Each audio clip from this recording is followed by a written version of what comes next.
जब माता पार्वती ने भगवान शिव से सभी कष्टों का कारण पूछा तो भगवान शिव ने पार्वती जी से कहा कि लालच अर्थात प्रलोभन ही सभी कष्टों का एकमात्र कारण है। संसार में 3 प्रकार के प्रलोभन होते हैं। आँखों की वासना सबसे प्रथम है। इसका अर्थ होता है भौतिकवाद, मतलब मनुष्य का इस बात पर विश्वास कर लेना कि धन और संपत्ति ही जीवन में सबसे ज्यादा महत्वपूर्ण चीजें हैं। और आजकल इसके पीछे इंसान इतना पागल हो गया है कि सही गलत का भेद भूल गया है। उसके बाद मनुष्य को मिलते हैं ढेर सारे कष्ट, वह रोता है, पछताता है, किंतु धन का लालच छोड़ नहीं पाता। भगवान शिव बताते हैं कि भौतिकवाद का सुख अधिक समय तक नहीं रहता। जब माता पार्वती ने भगवान शिव से यह पूछा कि वास्तविक सुख क्या है और किस प्रकार का सुख अधिक समय तक रहता है, तो भगवान शिव ने यह बताया कि खुशी से जीना इस बात पर निर्भर करता है कि हम अपने आंतरिक जीवन में कैसे हैं, हमारे विचार कैसे हैं, भावनाएं कैसी हैं, हम किन बातों पर विश्वास करते हैं और हमारी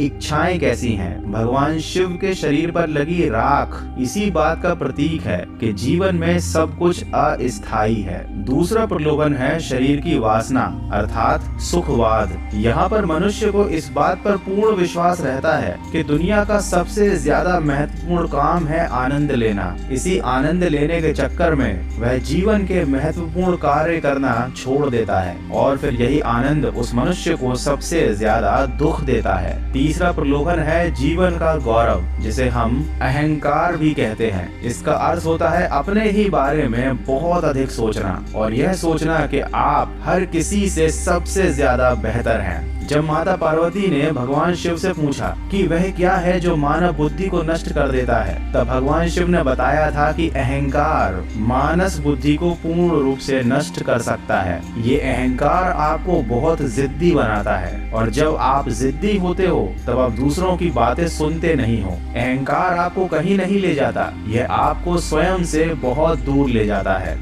दोस्तों, दुनिया की सबसे कीमती चीज समय होती है। भगवान शिव को महाकालेश्वर के नाम से भी जाना जाता है और काल का एक और अर्थ समय भी होता है। भगवान शिव समय के भी देवता हैं। जब माता पार्वती ने भगवान शिव से यह पूछा कि दुनिया की सबसे कीमती चीज क्या है, तब भगवान शिव का जवाब था कि समय इस दुनिया की सबसे ज्यादा कीमती वस्तु है। किसी को भी यह देने से पहले बड़ी सावधानी से और बहुत समझदारी से सोच विचार करने के बाद ही दें, क्योंकि एक बार व्यर्थ गया समय कभी वापस लौटकर नहीं आ सकता। दोस्तों, रुद्र स्वरूप भगवान महादेव को शिव कहा जाता है। शिव का अर्थ होता है कल्याण करने वाला, किंतु शिव का शाब्दिक अर्थ शून्य भी होता है। यह बात भी सच है कि सब कुछ इस दुनिया में शून्य से ही उत्पन्न हुआ है और ब्रह्मांड के मूलभूत गुण भी शून्य ही है। ब्रह्मांड में न हवा है, न ध्वनि आती है, न प्रकाश दिखाई देता है। अनंत तक केवल शून्य ही शून्य है। आशा करता हूँ भगवान शिव ने जो बातें कही उनसे आपको को सीखने जरूर मिला होगा।